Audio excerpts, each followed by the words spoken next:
Warga Jalan Mataram, Kelurahan Kemas Rindo, Kertapati panik melihat api dengan cepat membakar lahan kosong yang berada dekat pemukiman warga. Api yang diketahui sejak pukul 15.30 waktu Indonesia Barat dengan cepat membakar lahan kosong lantaran angin kencang dan lahan yang terbakar dipenuhi dengan ilalang yang sudah mengering.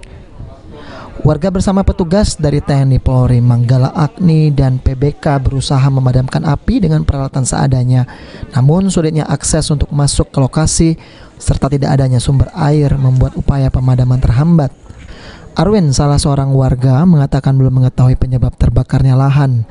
Namun api pertama terlihat dari tengah lahan kosong. Dirinya mengaku cemas lantaran api sudah mendekat ke pemukiman warga.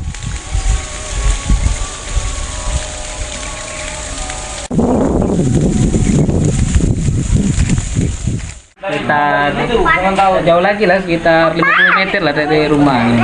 Sudah sering kejadian ini? Setiap tahun ini Pak. Setiap tahun. Ini sudah ngelapor belum? Sudah tadi melapor Ibu RT, tadi sudah melapor sama Kapolsek. Nah, sudah ada turun dari Kapolsek.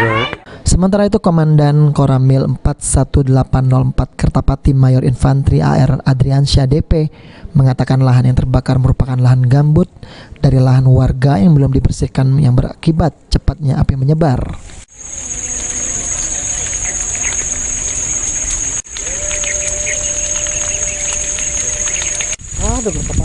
Lihat kondisinya ini termasuk lahan gambut juga, jadi cepat sekali, mudah sekali terbakar karena di bawahnya kan, apalagi ini kondisi musim kemarau, jadi api yang bunga-bunga api tadi mudah sekali menyebar. Itu tadi seperti itu setempat itu sekitar lebih kurang pukul 16.30-an tadi titik api sudah muncul, kemudian merambat sampai dengan pukul kita bisa atasi sekitar pukul 20.30-an ini. Api baru bisa diatasi pada pukul 20.30 waktu Indonesia Barat.